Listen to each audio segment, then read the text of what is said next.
The Arizona sun was a merciless god. It beat down on the parched earth, baking the dust into a fine, red powder that coated everything: the rickety saloons, the solemn face of the general store, and the weary souls who called the frontier town of Redemption their home. The name was a bitter joke, spat from the lips of prospectors who found only rock and heathens who found only judgment. For Clara Whitmore, it was simply the end of the line. At 24, Clara carried the stillness of someone who had outlived their own life. Her world had ended a year ago, not with a gentle fade, but with the sharp crack of a rifle shot echoing across a canyon. Her father, Dr.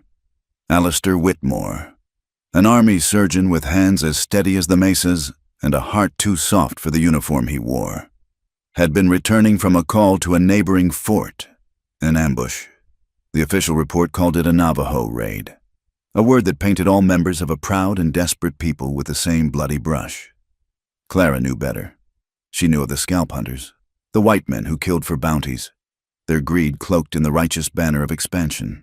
But in a town like Redemption, such truths were whispers, quickly swallowed by the wind. Now, she lived in the husk of their former life, a small, sturdy adobe hut at the edge of town that her father had used as his clinic. It was a place of ghosts. The scent of carbolic acid and dried herbs still clung to the wooden shelves. His medical texts, bound in worn leather, sat in a neat row, their pages filled with his elegant script. He had taught her everything. From the time she was a girl, more interested in sutures than samplers, he had nurtured her talent. She could set a bone, cleanse a wound, and mix a poultice with a skill that rivaled his own. He'd called her his little sawbones, a term of endearment that now felt like a brand. In Redemption, her skills were both a blessing and a curse. The women might call on her in hushed tones for a difficult birth or a child's fever, pressing a few coins or a fresh-baked loaf into her hands with averted eyes. But in public, they saw her as an oddity, a woman meddling in a man's world, the town's new physician, a portly, whiskey-scented man named Dr. Finch regarded her with open disdain, calling her practice kitchen medicine. The men of the town looked at her with a different kind of calculation. A lone woman, a doctor's daughter, an unmarried spinster, she was a puzzle they didn't care to solve, only possess. She kept to herself, her interactions brief and professional, her heart locked away in a place no one could reach. Her days fell into a quiet, lonely rhythm. Mornings were for tending her small garden of hardy herbs and vegetables. Afternoons were for study, poring over her father's books, keeping his knowledge alive within her. Evenings were for silence, watching the sun bleed across the horizon, painting the sky in hues of orange and purple, so beautiful they hurt to look at. It was a life of waiting, though Clara no longer knew what she was waiting for. The day the sky turned yellow began like any other. A dry heat pressed down from a cloudless sky. But by late afternoon, a strange tension had settled over the town. The air grew thick and still, the silence profound. Horses in the livery stamped and whinnied nervously. Then, on the western horizon, a wall of dust appeared, a roiling, monstrous thing that swallowed the landscape. "Sandstorm!" The cry went up from the street, a familiar note of panic and resignation. Doors slammed shut, wooden shutters were hastily barred.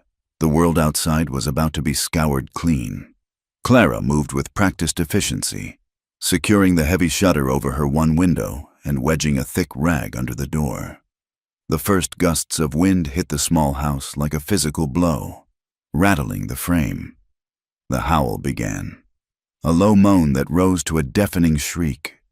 Fine, gritty sand, insidious as smoke, began to seep through invisible cracks, coating her tongue and stinging her eyes. She lit a kerosene lamp, its golden glow a fragile bubble against the raging chaos outside. The storm was a living thing, a furious beast clawing at her little sanctuary.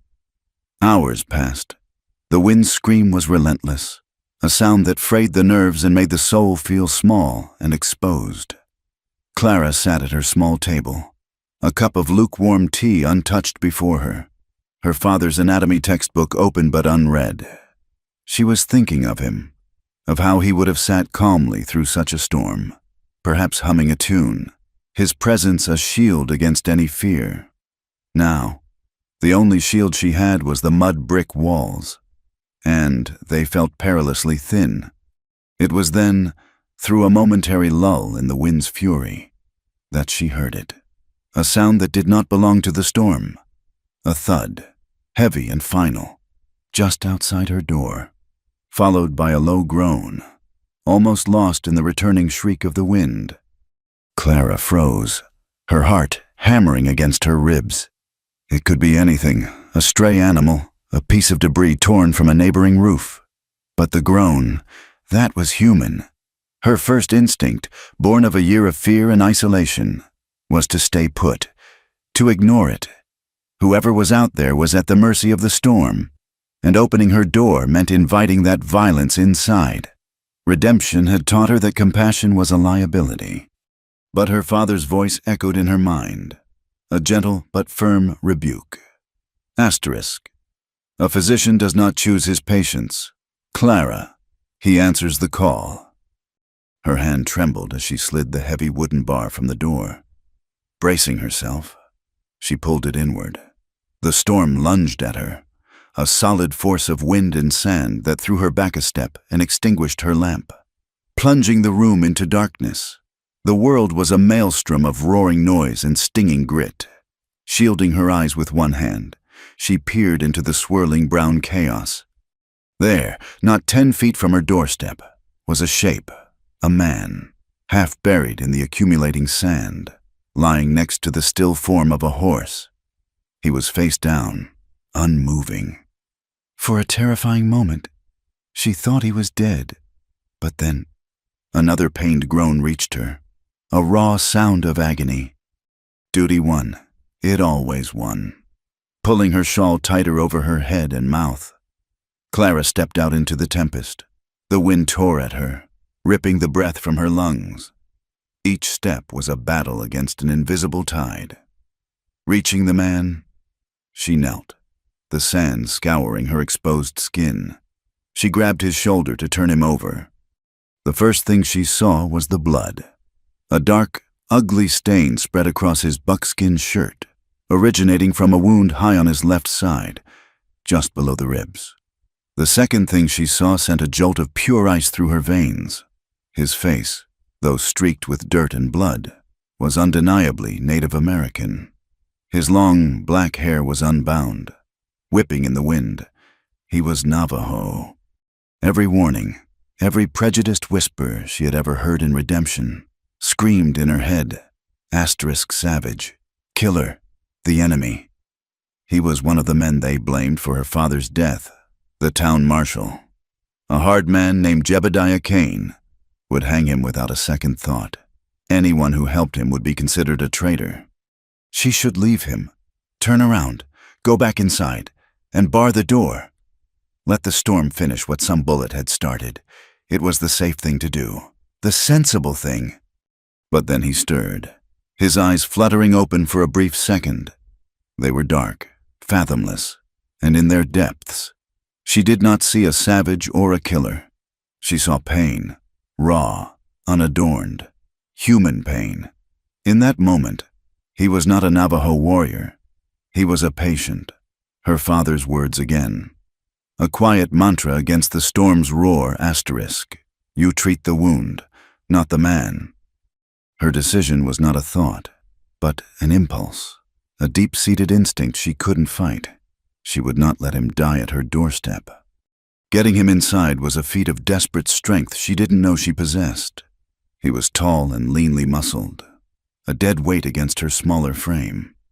She hooked her arms under his, dragging him backward, her boots sinking into the shifting sand. The wind fought her, trying to tear him from her grasp. Grit filled her eyes, blinding her. She moved by instinct, pulling, stumbling, pulling again, until his body was across her threshold. With a final, agonizing heave, She got him fully inside and slammed the door shut, barring it against the storm's fury. For a long moment, she simply lay against the door, gasping for breath, her body screaming with exertion. The only sounds were her own ragged breathing and the muffled howl of the wind. The man lay unconscious on her floor, a dark, dangerous secret bleeding onto her wooden planks. With shaking hands, she found her matches and relit the lamp. The soft light fell upon him, revealing the severity of his condition. His face was etched with lines of pain even in unconsciousness. A deep gash on his forehead oozed blood, and his breathing was shallow and labored. But the wound in his side was the true danger. She was a doctor's daughter. She was a healer. This was her calling, her curse, her inheritance, tearing her eyes from his face. She went to the chest where she kept her medical supplies. She pulled out clean linen, her father's sharpest surgical knife, a bottle of whiskey for antiseptic, and a needle and catgut for suturing. As she knelt beside him, she understood the magnitude of her choice. She was not just defying the town of redemption. She was defying the memory of her own grief, the anger and hatred that had been her constant companions for a year. She was choosing her father's humanity over the world's prejudice. She took a deep breath, the scent of dust and rain and blood filling her senses. The storm howled outside, a fitting soundtrack to the tempest that had just erupted within her own life. She was harboring the enemy. She was sheltering a man who, by all rights, she should despise. And in doing so, she had crossed a line from which there would be no return. Her quiet, lonely life was over. Whatever came next, discovery, accusation, danger, it had already begun. Looking down at the wounded warrior, a stranger who now held her fate in his hands, Clara Whitmore picked up a cloth, dipped it in water, and prepared to go to work. The room was an island in a roaring sea of sand and wind. The lamplight cast long, dancing shadows, turning the familiar space into a place of secrets. On the floor lay the source of it all, the Navajo warrior, his life bleeding out onto the rough-hewn planks. Clara pushed aside the fear, the doubt, the spectral voice of the town's prejudice. In this room, she was not Clara Whitmore, the spinster, the oddity. She was Dr. Whitmore's daughter. She was a healer. His buckskin shirt was stiff with dried and fresh blood. It had to be cut away. With a pair of sharp shears from her medical kit, she began to work, the snipping of the blades a small, precise sound against the storm's fury. She cut up from the hem, her fingers brushing against the surprising heat of his skin. He was lean, but powerfully built, his torso a landscape of hard muscle forged by a life she could barely imagine. As she peeled the ruined fabric away from the wound, a sharp hiss of breath escaped his lips, and his body tensed. His eyes opened. They were not clouded with delirium or unfocused with pain. They were dark, intelligent, and fixed on her with a startling intensity. He watched her hands, her face, his gaze of physical weight. A flush crept up Clara's neck.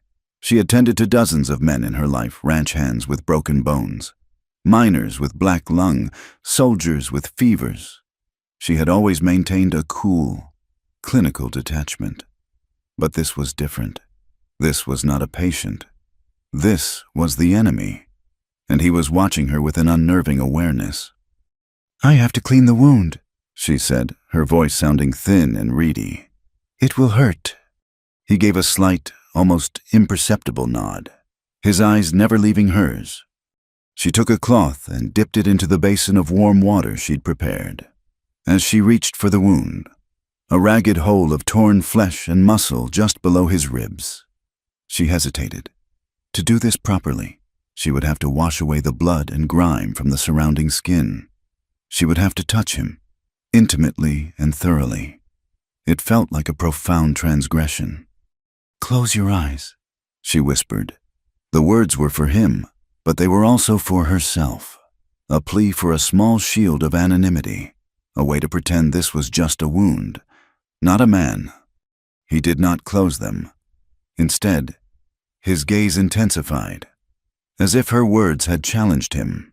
She saw a flicker of something in their depths: pride, defiance, perhaps even a sliver of dark humor.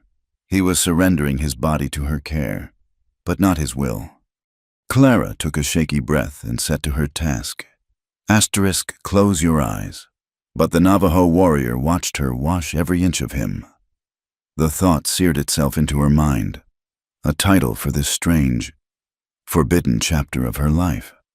Her touch was professional, yet she was acutely aware of every sensation: the slide of the wet cloth over his skin, the texture of a faint, silvery scar on his abdomen, the tautness of his muscles beneath her fingers. She worked methodically, her father's training a sturdy anchor in a sea of unsettling emotions. She cleaned the edges of the wound, her movements gentle but firm, preparing to probe for the bullet. He did not flinch, did not make a sound, but his breathing deepened. His eyes tracked her every move. She was the one with the instruments, the knowledge, the power to heal or harm.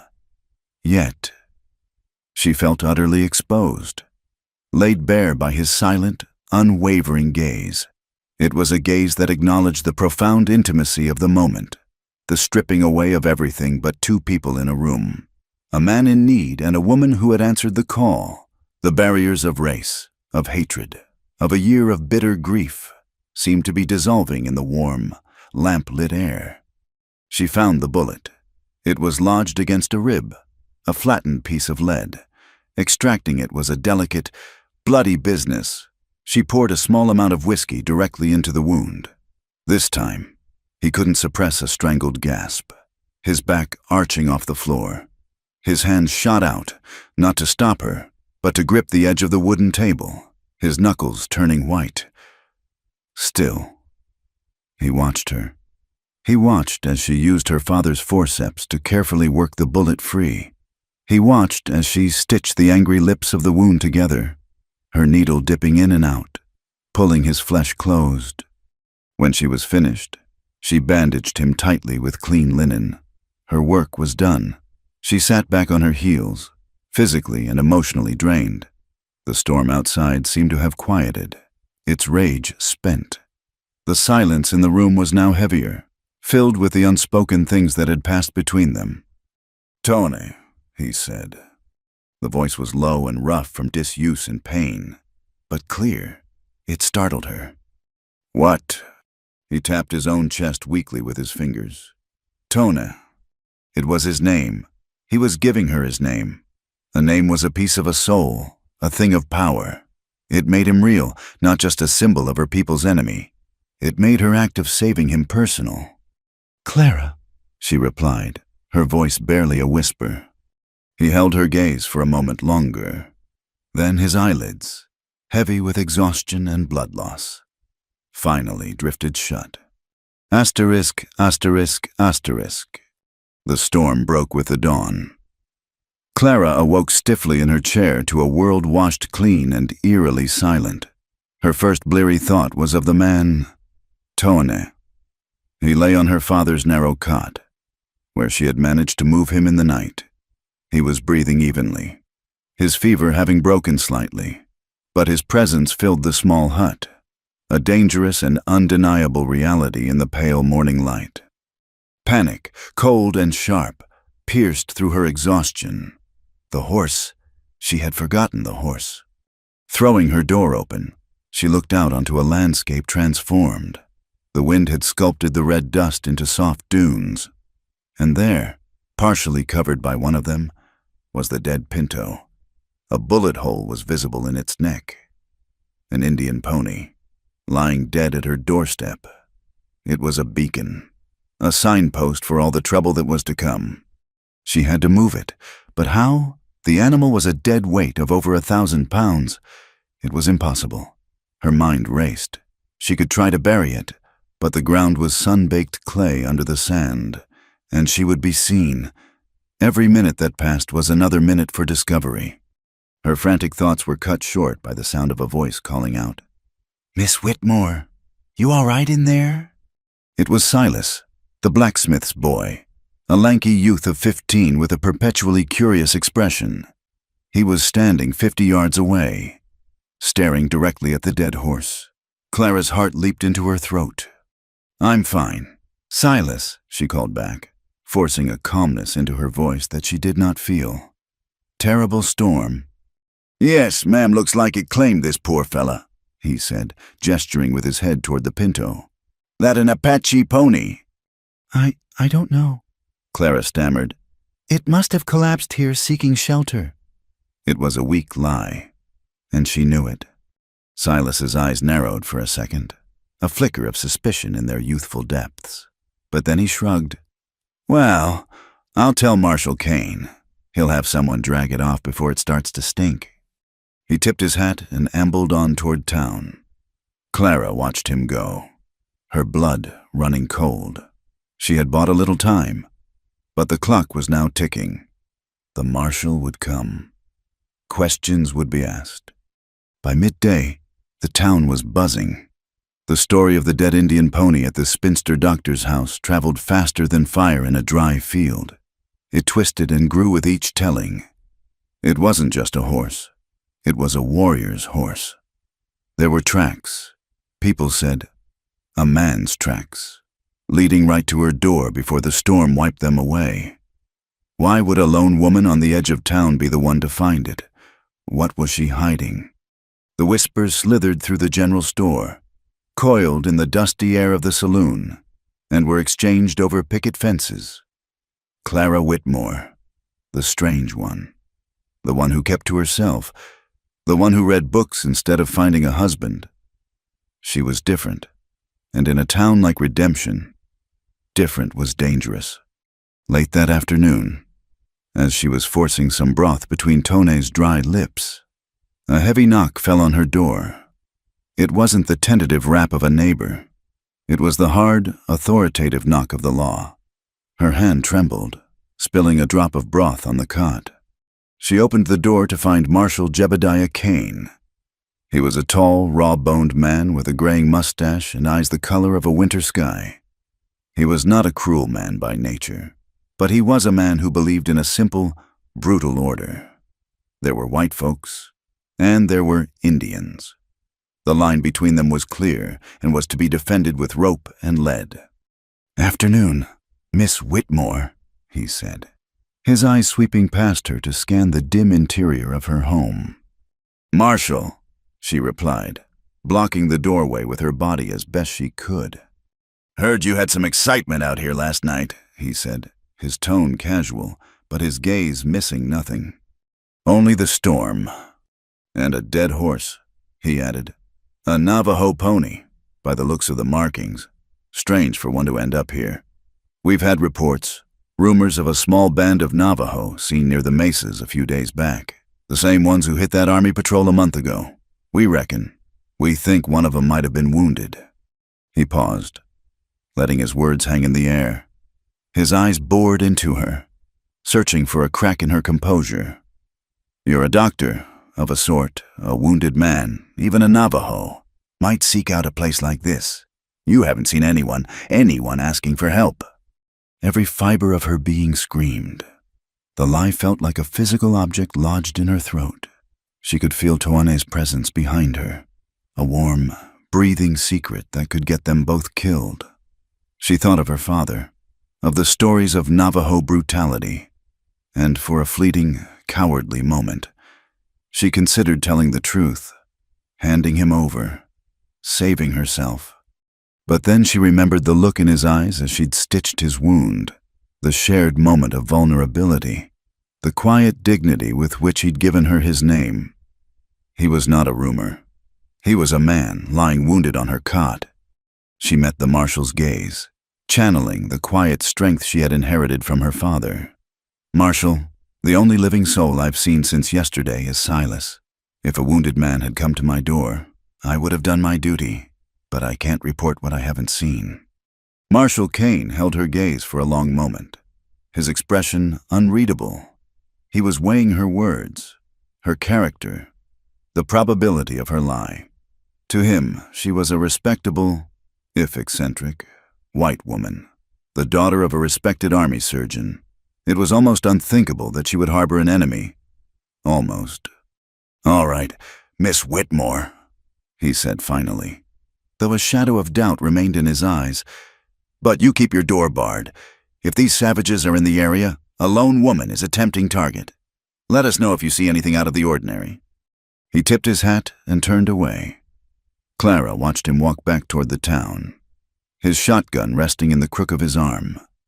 She closed the door, her knees feeling weak.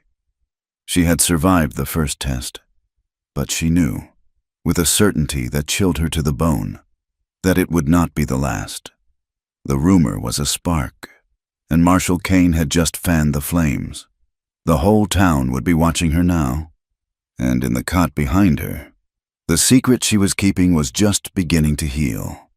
The days that followed fell into a pattern of tense quiet and whispered words. The world outside Clara's door remained a threat, but inside, it shrank to the dimensions of the small adobe hut. It became a sanctuary, a prison, and a crucible where two worlds, once violently opposed, began to cautiously touch. Tone healed slowly. The fever receded, and the angry red of his wound began to soften into a healing pink. With returning strength came a profound stillness. He would watch her for hours, his dark eyes following her as she ground herbs, kneaded dough, or simply sat reading by the window, her body angled to see anyone approaching from the town. The silence between them was not empty.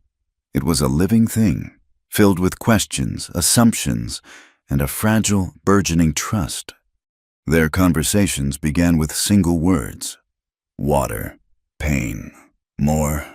He spoke a broken, functional English learned from traders and soldiers, words stripped to their essential meanings. Clara, in turn, found herself pointing to objects and naming them. An impromptu teacher. Spoon, blanket, lamp.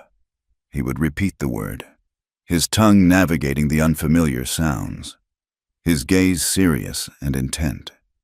Each shared word was a small victory, a single stone laid in the foundation of a bridge between them. One evening, as she was changing his dressing, he spoke a full sentence. "You are not afraid." It was a statement, not a question. Clara paused, her hands hovering over his bandaged ribs. "I am terrified," she confessed, her voice low. "Of the marshal, of the town." "Not of me," he clarified. She looked at him then, truly looked at the man on the cot, not the warrior or the enemy. She saw the lines of pain and loss etched around his eyes. "No," she said softly, "not of you." That simple admission seemed to unlock something in him. Later, as the shadows grew long, he began to speak. His story came out in fragments, a mosaic of pain pieced together with his limited English and expressive gestures. He was not a raider. He had been traveling with his wife, his young son, and his brother's family. They were heading for a sacred canyon, a place of peace, not war. "White men," he said, his voice hard as flint. "Not soldiers. Men with hair." He made a scalping motion, and a cold dread washed over Clara. The scalp hunters. The same kind of men she suspected had killed her father. He described the ambush. It was swift, brutal, and without honor. They came at dawn, their faces painted not with war paint, but with greed. He spoke of his wife, Neol, which he explained meant wind, and how she had fought with the fury of a cornered mountain cat. He spoke of his son, a boy of 6, whose name meant a little star. Tone's voice broke on the name. He turned his face to the wall, his broad shoulders shaking with a grief so profound it seemed to suck the very air from the room. Clara felt her own carefully constructed walls of grief begin to crumble. She saw not a Navajo savage, but a husband and father whose world had been stolen from him, just as hers had. The hatred she had nurtured for the people she blamed for her father's death felt suddenly hollow. A pointless, misdirected anger. The true enemy was the same for both of them, a senseless violence that wore a white man's face. She reached out, a hesitant, instinctive gesture, and placed her hand on his shoulder. He flinched at the contact but did not pull away. Through the rough fabric of his borrowed shirt, she could feel the tremors of his sorrow. They stayed that way for a long time. Two survivors from opposing sides of a war, united by a shared language of loss. In the days that followed, the atmosphere in the hut changed. The roles of patient and healer began to blur. As he regained his strength, a quiet domesticity settled over them. He would watch her cook, his nose twitching at the unfamiliar smell of baking bread. She, in turn, found herself talking to him as she worked, telling him about her childhood. She spoke of her father, of his gentle hands and his endless curiosity. She described how he taught her the Latin names for every plant in the desert, how he believed that medicine was a sacred trust, a duty to preserve life, no matter whose it was. He was a good man, Toanes said one afternoon, after she'd finished a story about her father setting the broken leg of a stray dog. The best, Clara whispered, her throat tight. My father, Toanes said, taught me to listen, not just with ears. He touched the side of his head. Listen to the wind, the stones, the heart. He said a man who only listens to other men's words is half deaf. Clara found herself seeing the world beyond her window differently. The screech of a hawk was no longer just a sound. It was a message. The shape of a cloud was not random. It was a story. He was healing her, too. He was slowly, carefully, stitching together the parts of her spirit that had been torn apart by grief and isolation. Her feelings for him deepened into something she dared not name. It was a dangerous, forbidden affection, a tender shoot of life growing in the most barren soil imaginable. It bloomed in the small moments, the way his eyes would soften when she smiled, the brief, accidental brush of their hands as she gave him a cup of water, the shared understanding that passed between them in a single glance. But while a fragile peace grew within the hut, the world outside was growing more hostile. The story of the dead Navajo pony had taken root in the town's imagination and was now bearing poisonous fruit. Marshal Kane or Sheriff Kane, as he insisted on being called now that the county lines were officially drawn, had been re-energized by the incident. Clara saw him as the man he was: ambitious, deeply prejudiced, and smelling an opportunity. A successful Indian hunt would secure his position as the most powerful man in redemption. He was a wolf, and he had caught a scent. He formed a vigilance committee, a group of grim-faced ranchers and saloon regulars who were more a posse than a lawful militia. They began to patrol the outskirts of town, armed with rifles and a self-righteous certainty. Their presence was a constant, menacing drumbeat at the edge of Clara's awareness. She saw them questioning her neighbors, men who had known her since she was a child, and saw the way their eyes would flicker toward her little house. She was no longer just the odd spinster. She was a suspect. Her trips into town for supplies became ordeals. Mrs. Gable, the portly owner of the general store, who had once traded herbs for flour, now served her with a clipped, cold efficiency. Old man Hemlock, who sat perpetually on the porch of the saloon, would stop his whittling and watch her pass. His eyes small and hard. The air was thick with suspicion. One afternoon, Sheriff Harlan Kane paid her another visit. This time he did not come alone. He had two of his committee members with him, both large men who looked as if they were carved from granite. Miss Whitmore, Kane began, foregoing any pretense of pleasantry. He dismounted, his boots crunching on the dry earth. We have it on good authority that the Navajo who killed that army surgeon a year ago passed through this area. There's a bounty now, a federal bounty. $50 in gold for any man of that tribe brought in, dead or alive. Clara's blood ran cold. Asterisk the Navajo who killed that army surgeon. Her father, he was using her own tragedy as a weapon against her. $50 is a lot of money, Kane continued, his eyes like steel chips. Enough to make a person observant, enough to make them report anything unusual. like a woman buying more bandages than she ought to need, or more food than a single person can eat. He knew. He didn't have proof, but he knew. Or at least, his gut told him so. And Harlan Kane was a man who trusted his gut. I am a healer, Sheriff, Clara said, her voice steady despite the tremor in her hands. I always keep supplies. Is that so? Kane smirked. Well, we'll be conducting a search. All properties on the edge of town. Standard procedure. For your own protection, of course. We'll start at the old Miller place and work our way here. Should be at your door by sunrise tomorrow. It was not a request. It was a death sentence. He turned and mounted his horse, his men following suit. As he rode away, he called over his shoulder. Remember what I said, Miss Whitmore, $50. A person could do a lot with that. Could even buy a ticket on a stagecoach and leave a dusty little town like this far behind. The threat was clear. He was offering her a choice: betray the man in her house and receive a reward, or be discovered and face the consequences.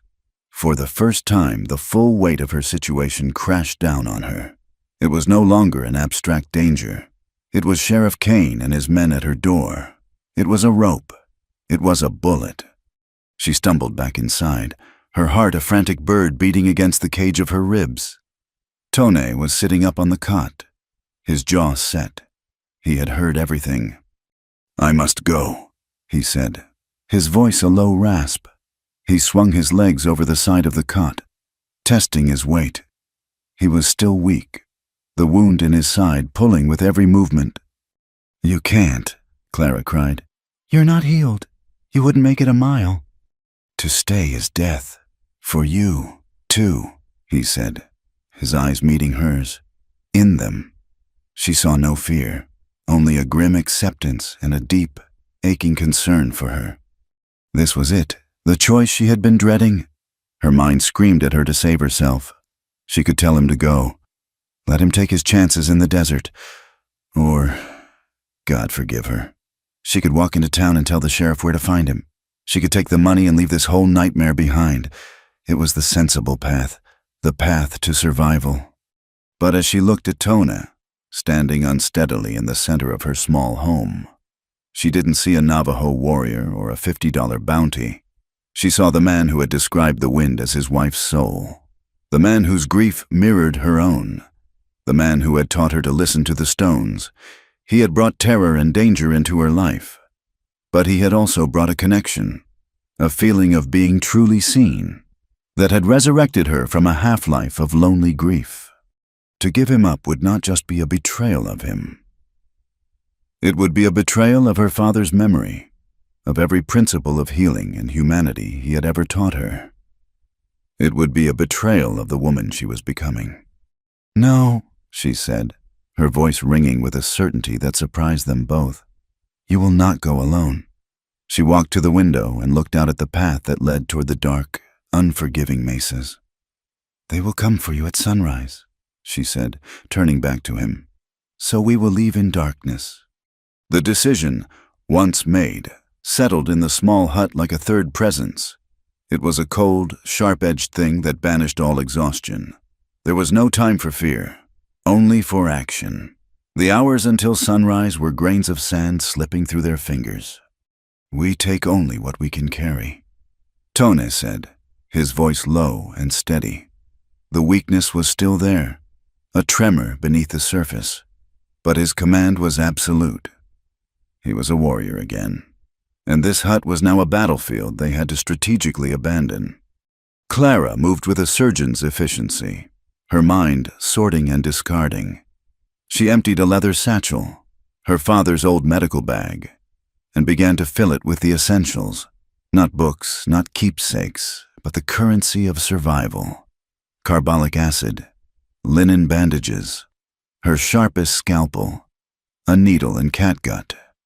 She added a small tin of salve for burns and blisters, a packet of dried herbs for fever, life, and the tools to preserve it. Tone watched her, occasionally giving a curt nod or a quiet correction. He directed her to a small sack of jerky she had stored, and to the last of her dried apples. Water, he said, pointing to her canteen. Most important. While she filled it at her small basin, he worked on his moccasins, reinforcing a worn stitch with a piece of sinew he'd asked for. Every movement was deliberate, conserving energy. He taught her as he worked, his voice a low murmur against the night's silence. He showed her how to wrap strips of cloth around her own boots to muffle the sound of her footsteps. He took one of her dark wool blankets and, with a few deft folds and knots, turned it into a compact roll that could be slung over a shoulder.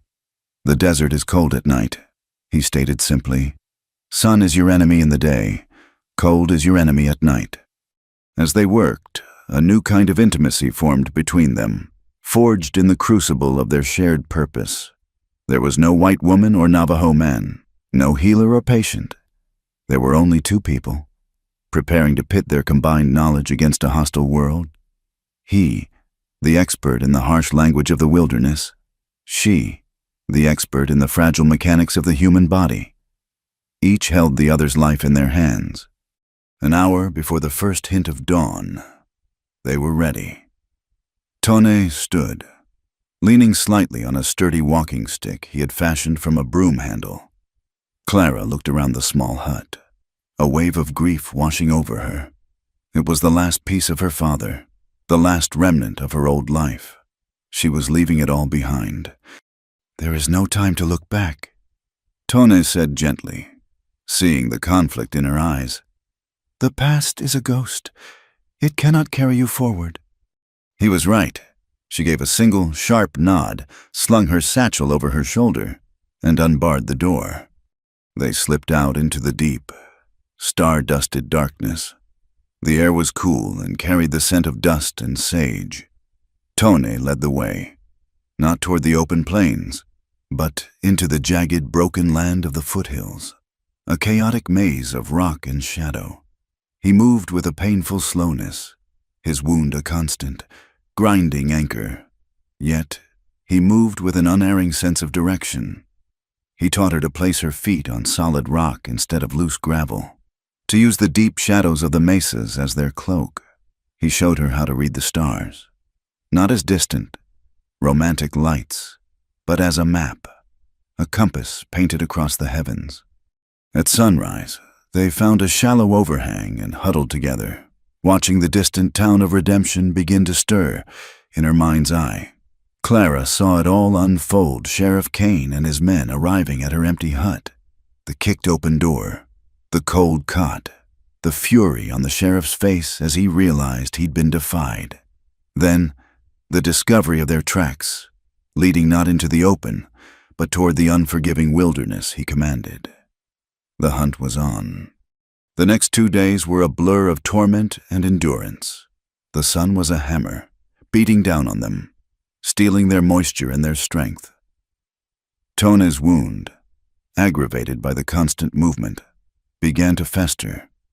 His fever returned, and there were times when Clara had to physically support him, her arm around his waist, his heat searing through her clothes. During these moments, their roles reversed entirely.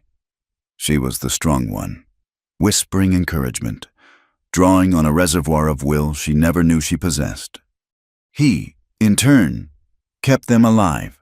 He found a hidden seep of water, a muddy patch of earth that Clara would have walked past without a glance. He showed her how to dig and line the hole with stones, waiting for the precious, murky water to collect. He identified a plant with a fleshy root that could be chewed for moisture. He taught her to listen to the wind, not for messages of the spirit, but for the practical signs of changing weather.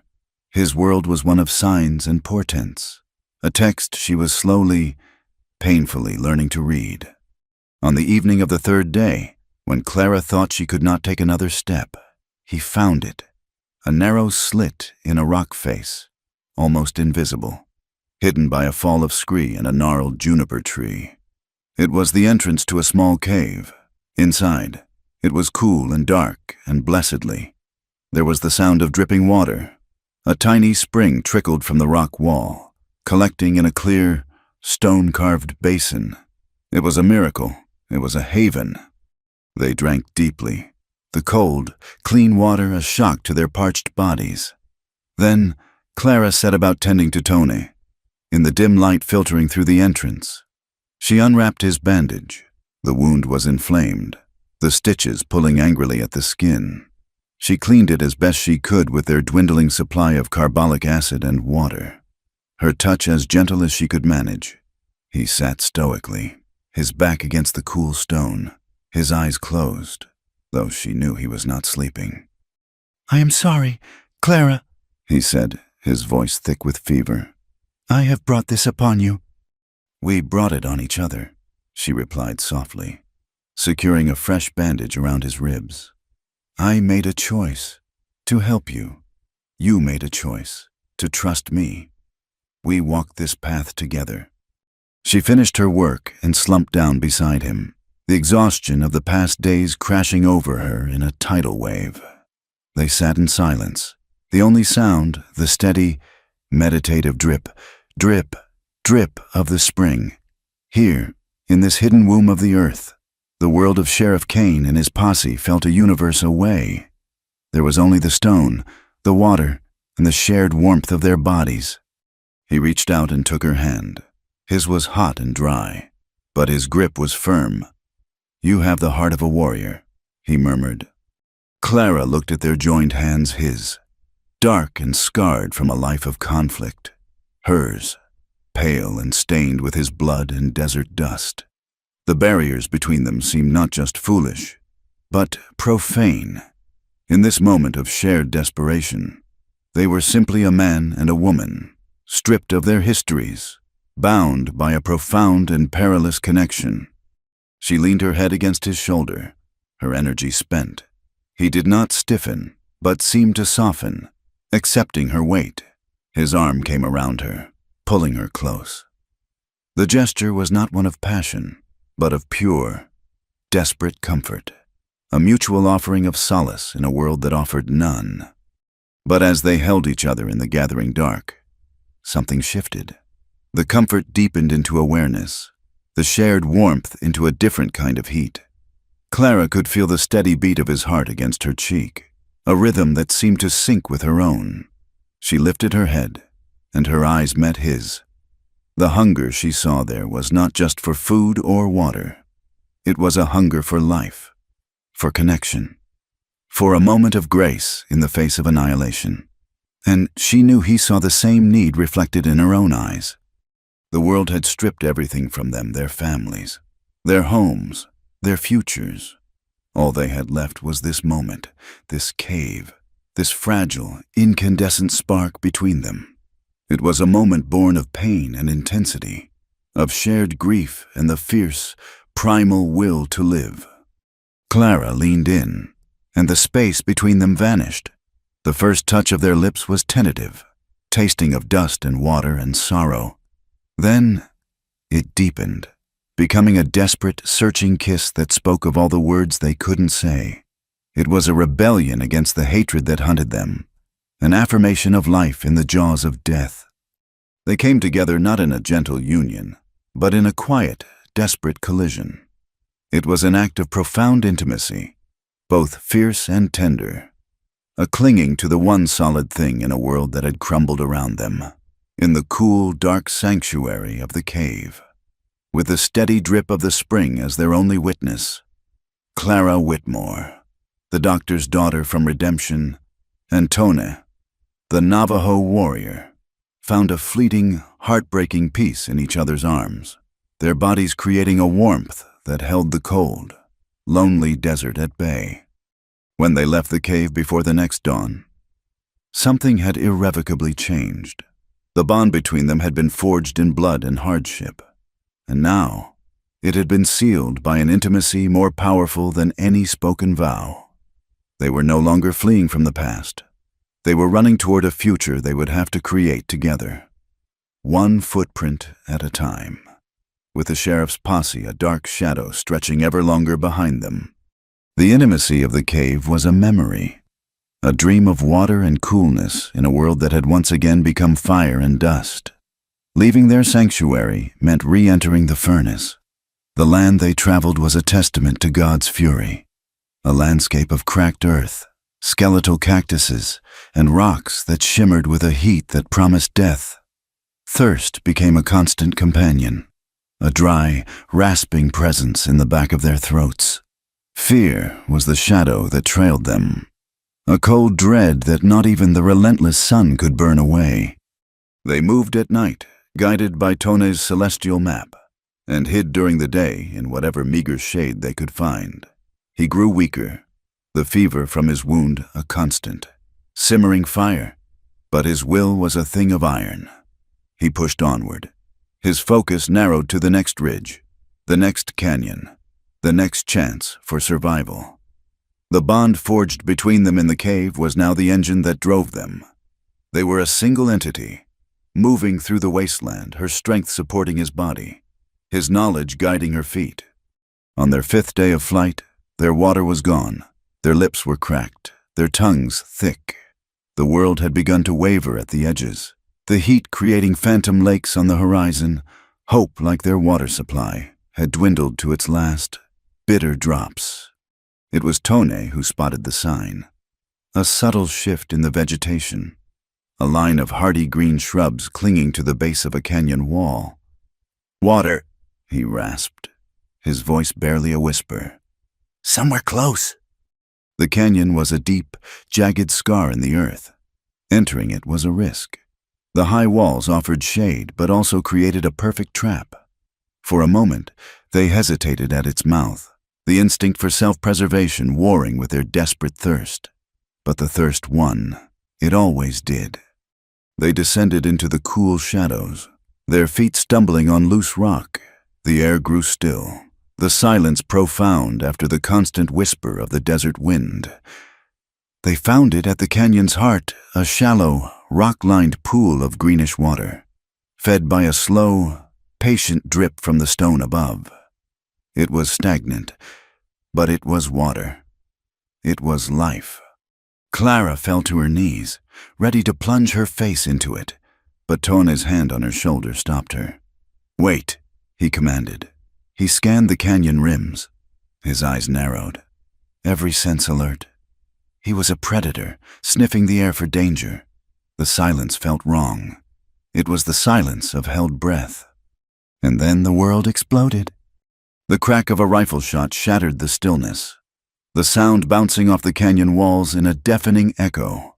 A chip of stone flew from the rock just beside Clara's head. She screamed, scrambling backward, her heart seizing in her chest. "Down!"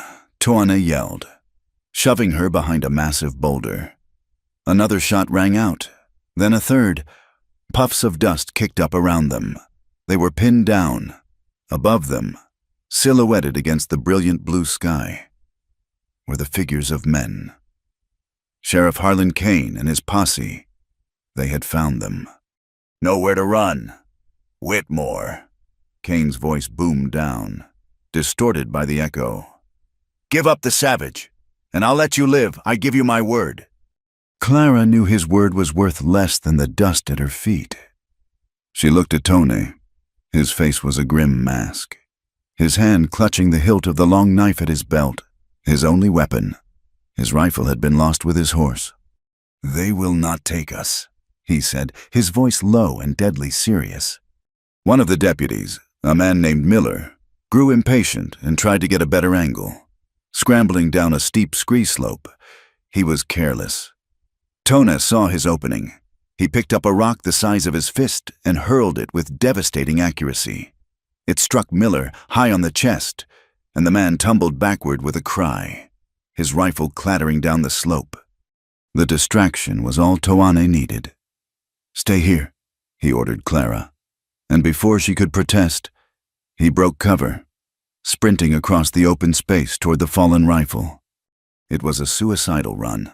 A volley of shots erupted from the rim, the bullets screaming past him. He ducked and weaved, a phantom of speed and desperation. He was almost there when a bullet caught him in the thigh. He cried out, his leg buckling beneath him, and he fell hard, just short of his goal. He was exposed, a sitting target. Sheriff Kane raised his own rifle, taking slow, deliberate aim. Time seemed to slow down. Clara saw the cold certainty on Kane's face, the glint of the sun on his rifle barrel. She saw Toane, struggling to rise, his life about to be extinguished. She did not think, she acted. With a cry of pure rage, she burst from behind the boulder and ran straight at Toane, putting her own body between him and the sheriff's rifle. No! She screamed. The world erupted in a flash of fire and a deafening roar. An immense force struck her in the shoulder, spinning her around and throwing her to the ground. A searing, white-hot pain shot through her. She lay in the dust, stunned, the metallic taste of blood and fear in her mouth. She had been hit. Her desperate, reckless act had saved him. Her sudden appearance had made Kane flinch, his shot going wide, the bullet only grazing her shoulder instead of finding its intended mark in Tone's chest. But the momentary distraction was all the warrior needed. With a roar that was more animal than human, Tone surged to his feet, ignoring the fire in his leg. He lunged the final few feet, snatched up the fallen deputy's rifle, and rolled behind a cluster of rocks in a single, fluid motion. He now had a weapon. The fight was now on his terms. What followed was a terrifying, lethal battle. Tone, now hidden in the rocks at the canyon floor, was in his element. He was a ghost, firing a single, well-aimed shot before melting away to a new position. The posse, exposed on the rim above, was at a disadvantage. One of them screamed as a bullet ricocheted and struck him.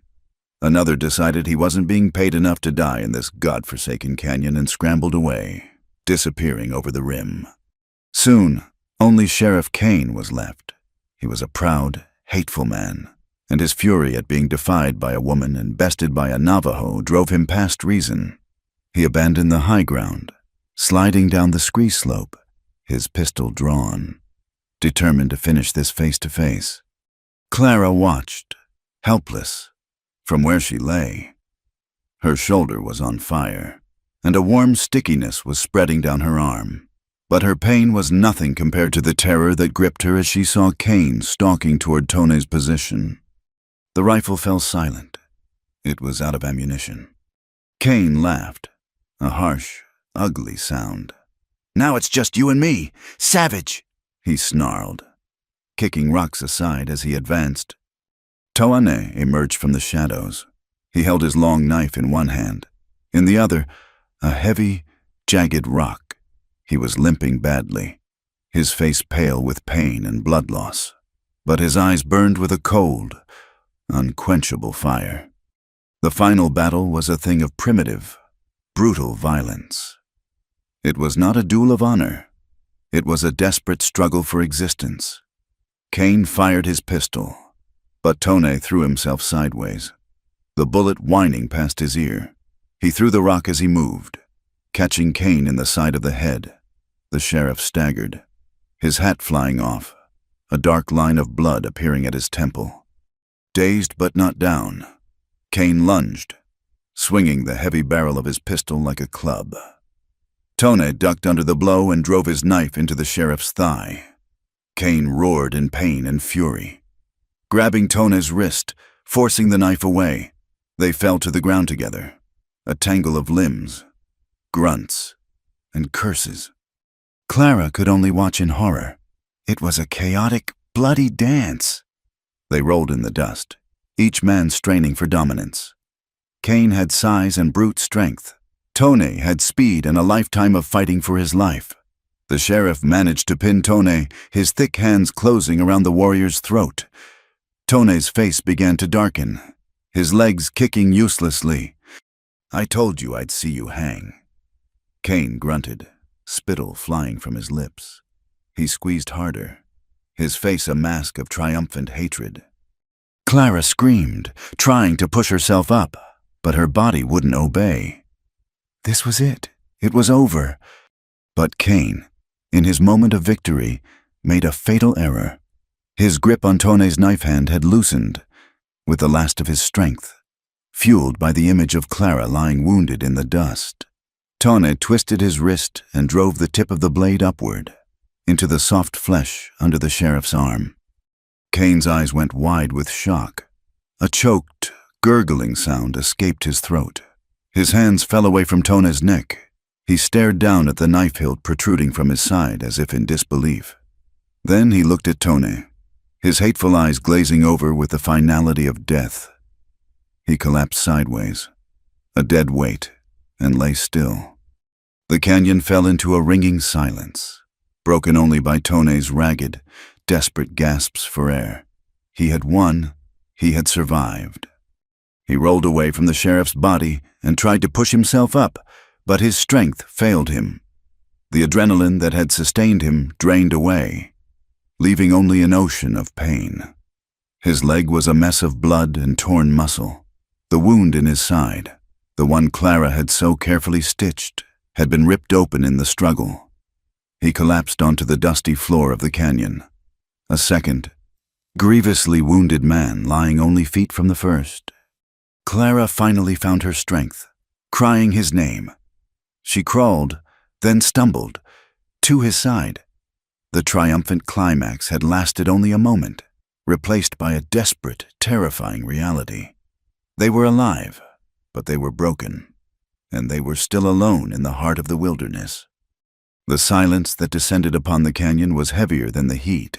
It was a silence made of echoes, the ghost of gunfire, the final, choked gasp of a dying man, the ragged sound of two people fighting for breath. For a long moment, Clara could only lie in the dust, the fiery pain in her shoulder a distant thing compared to the roaring in her ears. Then, a low groan from Tone broke the spell. It was the sound that had started it all, back in a sandstorm that now felt a lifetime ago. It was the call of the healer's duty, a sound that cut through her own pain and shock.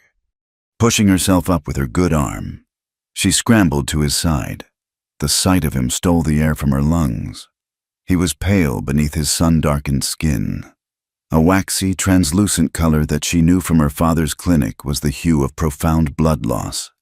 The bullet wound in his thigh was a dark, pulsing wellspring. Worse, the violent struggle had torn open her careful stitches, and the old wound in his side was bleeding freely again. He was dying, here, in the dust, at the feet of the man he had killed. He was dying. A fierce, protective rage surged through Clara, eclipsing her fear. She had not dragged this man from a storm, lied to a sheriff, abandoned her home, and run for her life just to watch him die now. "No," she said aloud, the word a harsh command to fate itself. "You will not die." Her medical satchel lay a few feet away. Miraculously intact, she crawled to it, her vision swimming. The world was a dizzying canvas of red rock and blue sky. She ignored her own bleeding shoulder. Her injury was a nuisance. His were a death sentence. She became her father's daughter again. Her movements, though clumsy with pain, were precise. She took her last strip of clean linen and pressed it hard against the gushing wound in his thigh. "Hold this," she ordered, placing his own hand on the makeshift compress. His fingers were weak, but he obeyed. The wound in his side was her gravest concern. It was a deep, complex injury she had barely managed to close in the relative calm of her hut. Now, it was ripped open. Contaminated with the dirt and grime of the fight, there was no time for delicacy. She poured the last of her whiskey over it. Tone arched in a silent scream, his body convulsing, but he did not lose consciousness. That, at least, was a good sign. Her needle and catgut, her hands were shaking, slippery with blood. She bit her lip, forcing them still. This was not her quiet clinic with its clean lamplight. Her operating table was the unforgiving earth. Her only light was the cruel, indifferent sun. Her patient was the man she could not finish the thought. To name the feeling was a vulnerability she could not afford. She began to stitch. It was a brutal, ugly process. She pulled the torn flesh together, pushing the needle through skin and muscle, her own pain a dull throb in the background of her intense concentration.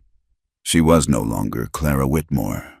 She was a machine dedicated to a single purpose, closing the holes from which his life was escaping.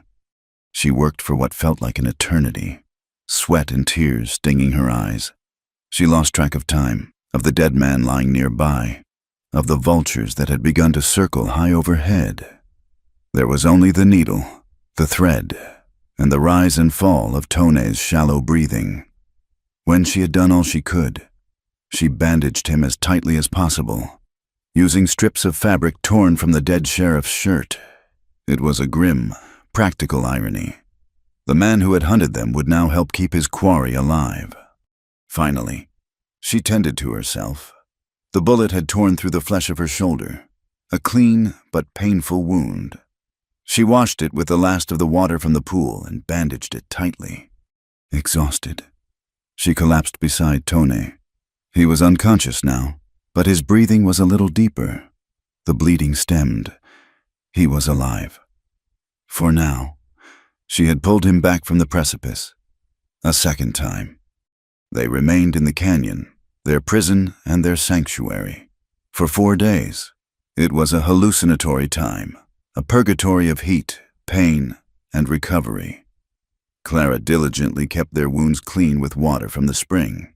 She scavenged what she could from the bodies of Kane and his deputy, a rifle with a full ammunition belt, 2 pistols, a sturdy knife, 2 canteens, and a small pouch of coins. The grim harvest felt like a violation, but she knew it was their only chance. On the second day, she used the recovered rifle to shoot a desert hare, her first time ever firing a gun. She cooked the meat over a small, smokeless fire Tone H. had taught her how to build, and forced the broth between his lips. He woke on the third day, lucid and aware. He looked at her, then at the body of the sheriff, which she had dragged to the far side of the canyon. He looked at his own neatly bandaged wounds. "You saved me," he said. His voice was weak, but the words were clear. "We saved each other," she corrected him. A long silence settled between them, filled with the weight of all that had happened.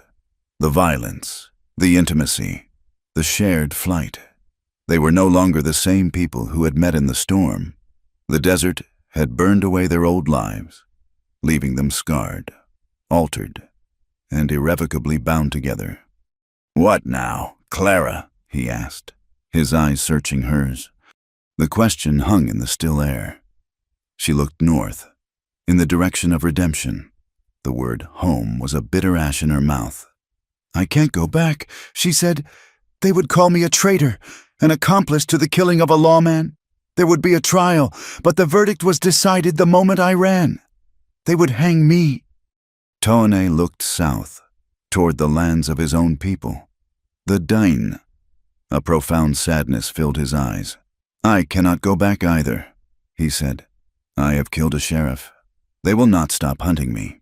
If I return to my people, I bring the blue coats with me. I bring soldiers and death. I would be a curse upon my own family." There it was, the truth, stark and undeniable. They were exiles, ghosts, people without a place. She could not return to the white world, and he could not return to the Navajo world. They were adrift in the vast, unforgiving land between. They sat with that devastating realization, the weight of their shared homelessness pressing down on them. They had won the battle, but in doing so, they had lost everything they had ever known. On the 4th day, as Tone sat propped against a rock, Clara saw a flicker of something in his eyes, not despair, but the faint, stubborn glint of a plan. "There is a place," he said slowly, as if testing the memory. "I heard of it, many seasons ago, from a Ute man I traded with. He called it Tres Cruces." 3 crosses, Clara translated. "Yes, it is not a town, not a fort. It is a place for those who have no place." He described it as a hidden settlement, nestled deep in the borderlands where the territories of the Americans, the Mexicans, and the free tribes bled into one another. It was a refuge for the dispossessed Mexicans who had been driven from their lands, Apache who had refused the reservations, white men who had run from the law. It was a community of outcasts, held together by a single, Unspoken rule: leave the past behind and ask no questions. It may be nothing. Tony H. warned. A ghost story. Or it may have been wiped out years ago. It's a chance, Clara said, latching onto the sliver of hope. It's more than we have now. They found a horse belonging to the posse, still grazing placidly at the canyon's mouth. The journey to Tres Cruces was a slow, painful pilgrimage. Clara rode, while Tona, still too weak for a saddle, walked beside her, leaning on the horse for support. They traveled for a week, navigating through a landscape of towering mesas and sun-bleached plains, following the vague directions of Tona's memory. Finally, they saw it, tucked into a wide, fertile valley. Protected on three sides by sheer rock walls, was a small collection of adobe buildings and rough-looking jackals. A thin plume of smoke rose from a chimney, the only sign of life. It looked hard-bitten and weary, but it was there. It was real. As they approached, a door opened, and a woman emerged.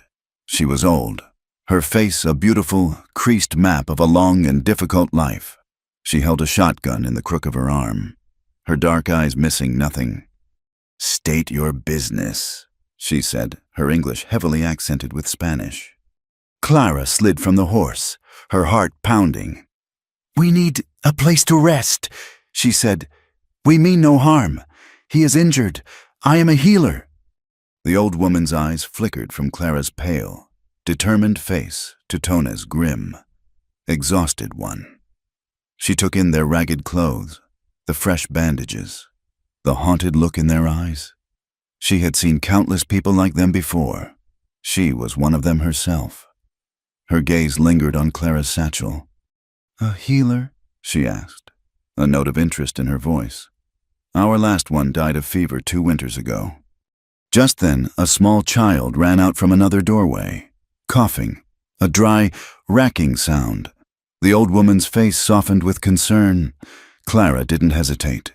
She went to her satchel, pulled out her small packet of horehound and mullein, and knelt by the child. She spoke in a soft, soothing voice, showing the child how to chew the leaves to soothe his throat. The old woman watched, her expression unreadable. She looked at Tona, who stood silently, a silent, watchful guardian. She saw not a savage, but a man protecting his own. After a long moment, she rested her shotgun against the wall. "My name is Elena," she said. "The boy is my grandson." She gestured toward a small, empty adobe hut at the edge of the settlement. "You can stay there, for now. We have little to share, but you are welcome to what we have." Clara felt a wave of relief so powerful it almost buckled her knees. She looked at Tona, and he gave her a small, weary nod. It was not redemption. It was not his family's Hogan. It was a dusty, forgotten corner of the world, filled with broken people. But for the first time in a very long time, it felt like a beginning. It felt like they might have found a home. The seasons turned in Tres Cruces, marked not by a calendar, but by the angle of the sun and the character of the wind. Summer's brutal heat softened into the crisp, clear air of autumn. The small, hidden valley became a world unto itself, a pocket of existence where the laws of the outside world held no sway. Here a person was judged not by the color of their skin or the god they prayed to, but by the strength of their hands and the truth in their eyes. Life settled into a rhythm that was both demanding and deeply peaceful. Clara, with her medical knowledge, became the heart of the community. She was no longer an oddity. She was asterisk la curandera asterisk, the healer. She delivered babies, set the broken bones of a careless vaquero, and mixed poultices for fevers, receiving payment in corn, venison, or a bolt of precious cloth. Her hands, once soft and suited for turning the pages of a book, grew calloused and capable. She found a purpose here that redemption, with its rigid judgments, would have never allowed her. Tona, in turn, became the valley's silent guardian. He hunted with a quiet, deadly efficiency, his knowledge of the wilderness providing fresh meat for the community's cook fires. He taught the younger men how to track, how to read the subtle signs of the desert. He rarely spoke of his past, but his presence was a steady, powerful force. The trauma he carried was a shadow within him. But here, in the sun and the work, it seemed to recede. He began to smile again. Small, rare smiles that were reserved only for Clara and felt more precious than gold. Their small adobe hut became a home. He patched the leaking roof with mud and straw. She planted a small garden of herbs and hardy chilies by the door. In the evenings, they would sit together, the silence comfortable, their hands often finding each other in the twilight. They were two broken pieces of different worlds that, against all odds, had found a way to fit together, creating something new and whole. It was in the early winter, when the nights grew long and cold, that Clara first felt the change within herself. A morning sickness that she initially dismissed as a lingering fever, a profound weariness that settled deep in her bones. As a healer, she knew the signs intimately. As a woman, she was terrified. She was pregnant. The realization brought a dizzying, chaotic storm of emotions. There was a surge of fierce, primal joy, a feeling so intense it almost brought her to her knees. A child, a new life, conceived not in hatred or violence, but in a moment of desperate, clinging love. A child that was a part of her and a part of him, a living symbol of their impossible union. But on the heels of that joy came a wave of ice-cold fear. What right did she have to bring a child into this life, a life on the run, a life in the shadows? This child would be an outcast from birth, belonging to neither the white world nor the Navajo. It would be a target, a half-breed, a creature of two worlds, at home in none. The anxiety was a physical weight, pressing down on her chest, stealing her breath. She waited a week, the secret a heavy stone in her heart, before she told him. They were sitting outside their hut one evening, watching the last of the sun's fire fade from the mesa tops. "Tone," she began, her voice trembling slightly.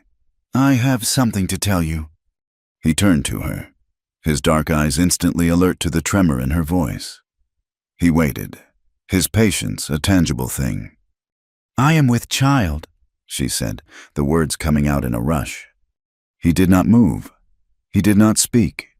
He simply looked at her, his expression unreadable. For a terrifying moment, she thought he would be angry, that he would see it as a burden, another complication in their precarious existence. She saw the ghost of his first family, of his lost son, and wondered if this news was a pain too great to bear. Then, slowly, he reached out and placed his hand on her belly. His touch was incredibly gentle, reverent. When she looked at his face, she saw that the stone-like mask had crumbled. Tears were tracing clean paths through the dust on his cheeks. "Niall, my wife," he said, his voice thick with emotion. She said a child is a bridge, from the ancestors of the past to the spirits of the future. It is the reason we walk the earth. He looked from her belly to her eyes, and his own were filled with a light she had never seen before. "It is a blessing," he whispered. "You have given me back the world." In that moment, Clara's fear did not vanish, but it was dwarfed by a love so fierce and protective it felt like a shield. They would face the world together, for this child. It was Elena, the old matriarch, who suggested the wedding. "A child should be born under a blessed roof," she said, her eyes kind. "It does not matter which blessing. God, the spirits, they are all just names for the same great mystery." And so, they were married on a clear, cold day under the vast desert sky. The entire community of Tres Cruces gathered, their family of outcasts. It was a ceremony of their own making, a tapestry woven from the threads of their two lives. An old man named Ricardo, who had once been a priest in Mexico before a scandal sent him fleeing north, read a simple blessing from a tattered Bible. Then, Tony, his voice strong and clear, performed the Navajo rites. He took a handful of sacred corn pollen and touched it to Clara's forehead, her lips and her heart, blessing her journey. They shared a bowl of blue corn mush, a symbol of the life they would now build together, their hands touching on the rim. They exchanged no rings, only a solemn, silent vow in the gaze they held. They were bound not by a law or a church, but by shared blood, shared hope, and a shared future. Months passed. Clara's belly swelled. A fragile, hard-won peace settled over them, but they both knew the outside world had not forgotten them. The arrival of the new lawman was quiet, unassuming. He was not like Cain. He rode into the valley alone, on a tired-looking horse. He was an older man, with a weary face and eyes that had seen too much. He introduced himself as U.S. Marshal Emmett Brody. He was there, he said, investigating the disappearance of Sheriff Harlan Kane and his posse. Panic, cold and familiar, seized Clara. But Toana stood calmly before their home, his hand resting on her shoulder, a silent message of strength. Marshal Brody was methodical. He spoke to Elena first, then to Ricardo. He had a way of asking questions that was not threatening, but deeply perceptive. By the time he approached Clara and Tone, it was clear he already knew, or suspected, most of the truth. "Ma'am," he said, tipping his hat to Clara, "folks in Redemption say you disappeared the same night Sheriff Kane went looking for a renegade Navajo, a healer. They said you were, funny thing, finding a healer out here." His eyes fell on Tone, taking in the faint, silvery scars on his side and the slight limp in his walk. And folks in Fort Defiance lost track of a Navajo warrior named Tone around the same time, a man whose entire family was killed by scalp hunters. He looked at the body of Sheriff Kane's horse, which they had kept. He looked at the rifle propped against their wall. The pieces were all there. "He killed a lawman," Brody stated, his voice flat, without judgment. "And you helped him. The law on that is clear." Clara's hand went instinctively to her swollen belly. This was it. The past had finally caught up to them. Toana stepped forward slightly, positioning himself between Brody and Clara. "What happened in that canyon," he said, his English clear and steady, "was between that man and me. She is not a part of it." Marshal Brody looked from Tona's defiant face to Clara's terrified one.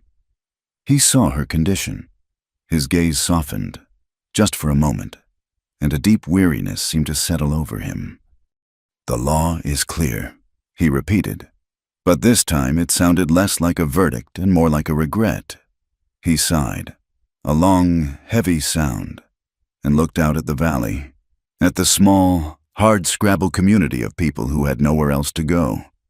"I had a sister," Brody said suddenly, his voice quiet, almost to himself. "Younger than me. Smartest person I ever knew. She fell in love with a coal miner from Pennsylvania. Our father, he was a banker. He forbade it, said the man was beneath her, dirt under his fingernails." He shook his head slowly. "So, she ran off with him. We never heard from her again. My father, he died with his heart full of pride and his house empty of love. Sometimes, the law, and what folks think is right, it just breaks things, breaks them so they can't ever be fixed."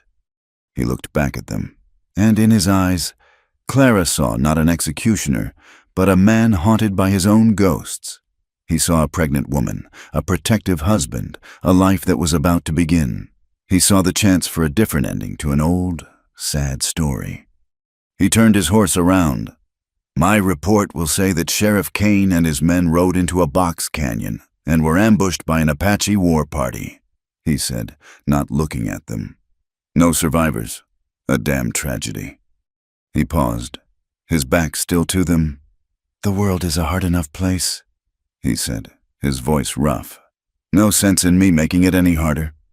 And with that, he rode out of the valley, never looking back, a lone, weary figure disappearing into the vast indifference of the desert. He left behind a silence filled not with fear, but with a profound, unbelievable sense of peace.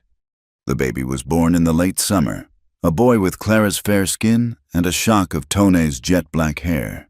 They named him Hozo, a Navajo word that meant peace, balance, beauty, and harmony. It was everything they wished for him. The story ends not with a gunshot, but with a sunset. Clara and Tone sit on a bench outside their home. The day's work done. The sky is a riot of orange, pink, and purple. The colors bleeding into the majestic landscape of the mesas and canyons that had once been their prison and was now their sanctuary. In Clara's arms, the baby sleeps, his small chest rising and falling in the gentle rhythm of a life just beginning. Tone's arm is around her, a solid, comforting weight. They don't speak, they don't need to. They watch the last of the light fade, the first stars beginning to prick the deep velvet of the sky. Here, in this forgotten valley, two outcasts, a healer and a warrior, have found their place. They have built a home, not of adobe and wood, but of a love that was strong enough to survive the fire. And in the quiet peace of the coming night, they hold the future in their arms. The sun sets and the sky bleeds. This is the first and last truth of the desert. It is a land of harsh endings and beautiful, violent goodbyes. For Clara and Tone, sitting on the bench before their small home in Tres Cruces, it is also a promise, the end of one day, the promise of another. In the cradle of Clara's arms, their son, Hozo, breathes the cool evening air, a small, warm anchor in the vastness of the world. His existence is a testament to a story that began in the crucible of a sandstorm, a story not of conquest or gold, but of the stubborn, resilient territory of the human heart. Their story, in its essence, is a defiance of the lines drawn in the sand. In the world they fled, life was a map of divisions. There was the town and the wilderness, the fort and the reservation, the lawman and the outlaw, the white man and the Navajo. These lines were meant to be borders, walls that kept people separate, safe in their own hatreds and suspicions. Redemption was a town built on such lines, its very name a bitter irony in a place that offered so little of it. It was a world that saw Clara as a spinster meddling in a man's world and saw Tone as a savage, a faceless part of a feared and hated whole. Love, in such a world, was not just an emotion, it was a transgression, an act of rebellion. It was a crossing of borders that was punishable by death. But love is a river. It does not recognize the lines drawn on a map. It flows where it will, carving its own path through the hardest stone. For Clara and Tone, it began not as a gentle stream, but as a flash flood of necessity and compassion. In the howling chaos of the storm, Clara saw not an enemy, but a wounded man. In the quiet vulnerability of his healing, Tone saw not a white woman, but a healer with a warrior's spirit. They saw the person, not the label. This simple, profound act of seeing was the foundation of everything that followed.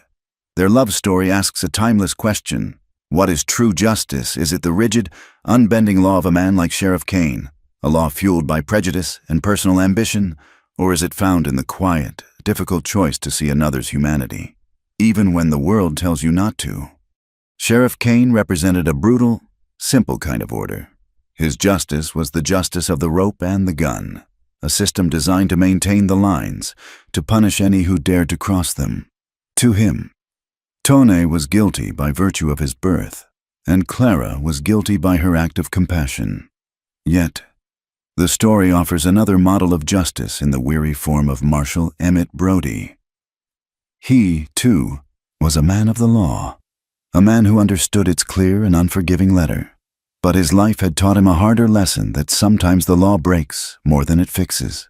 He saw in Clara and Tone not a criminal and his accomplice, but an echo of his own family's tragedy, a story of love condemned by pride.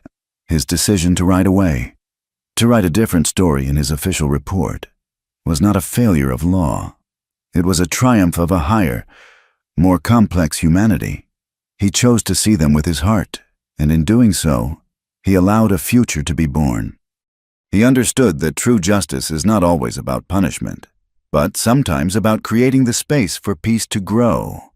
This journey toward a more profound understanding of the world is, at its core, a story of transformation. The Clara Whitmore who stepped out into the sandstorm was not the same woman who now holds her child in the twilight. The first Clara was a prisoner of her grief, of her loneliness, and of the suffocating expectations of her society. She was Dr. Whitmore's daughter, a role that defined and limited her. Her skills were a secret, her heart was a fortress. The desert, the flight, the fight. These things were a crucible that burned away the woman she was supposed to be and forged the woman she truly was. She discovered a strength she never knew she possessed, not just the strength to heal a body, but the strength to defy a town, to protect a life, and to choose her own path. She shed the skin of conformity and emerged as a woman of immense courage, a self-reliant healer, a wife, and a mother who built her home far from the world that had tried to break her. Toane's transformation is no less profound. We first meet him as a man remade by loss. His identity was that of a warrior, but a warrior whose family had been slaughtered, leaving him with nothing but the burning coal of vengeance in his heart. His hatred for the white men who had destroyed his world was a shield, the only thing protecting the raw wound of his grief. His fight with Sheriff Kane was the climax of this old story, the final, bloody chapter of the warrior seeking retribution. But his true victory was not in the killing of his enemy. His true victory came in the quiet moments that followed the choice to trust Clara, to build a new life, to become a father again. He let go of the ghosts of the past, not to forget them, but to make space for a future. He traded the path of the avenger for the path of the builder. He laid down the warrior's knife and picked up the husband's hand, finding a new kind of strength not in fighting, but in protecting the fragile peace he and Clara had created. Throughout their journey, from the first touch in the storm-ravaged hut to the quiet evenings in Tres Cruces, a single, powerful symbol weaves its way through their story, the act of seeing, of keeping one's eyes open. It began with Clara's desperate, self-conscious whisper, "Close your eyes." It was a plea to retreat into the safety of their assigned roles, to pretend that the forbidden intimacy of a white woman tending to a Navajo warrior was not happening. It was a request to be blind to the truth. But they never truly closed their eyes. Toane watched her, his gaze unwavering. As she washed and stitched his flesh, he refused to look away, to grant her the comfort of anonymity. In that shared gaze, they were forced to see each other not as symbols, but as vulnerable, breathing human beings. They kept their eyes open through the grueling flight across the desert, seeing the shared desperation and the growing reliance on one another. They saw each other in the dark of the cave, their kiss an acknowledgement of a truth too powerful to ignore. They had to look upon the face of death in the canyon, to see the ugliness of Cain's hatred and the terrible price of their survival. They refused to be blind. They chose to see the truth, no matter how painful, no matter how dangerous. And because they kept their eyes open to each other, they were able to see a path forward when none seemed to exist. Their son, Hosho, is the ultimate testament to this clear-eyed love. A child born not of ignorance or illusion, but of a truth that was looked upon, accepted, and embraced. And so, their ending is one of peace, but it is a peace that retains the faint, bitter aftertaste of all they have lost. It is not a fairy tale. They cannot reclaim their old lives. Their happiness is a small, flickering candle in a vast and often dark wilderness. They are exiles, and their son will be born into that exile, a citizen of a country that does not yet exist, a nation of two. This is the story's lingering tragedy, but it is also its deepest source of beauty. The light of their small family shines all the brighter for the immense darkness it holds at bay. Their love is not a simple, easy thing. It is a hard-won, scarred, and profoundly beautiful thing. It is a shelter built from the wreckage of two broken lives. And it is stronger than any fortress of stone. It is like the desert sunset, a thing of breathtaking beauty born from a harsh and unforgiving landscape. Thank you so much for listening to our story. We would love to know where in the world you're tuning in from. So please drop a comment below to say hello and share your thoughts. If this tale of the Wild West touched your heart, please consider subscribing to our channel, Wild West Tales, and give this video a like. And to help this story reach more listeners, please support us by hitting the hype button. Your support means the world to us and allows us to keep these tales alive.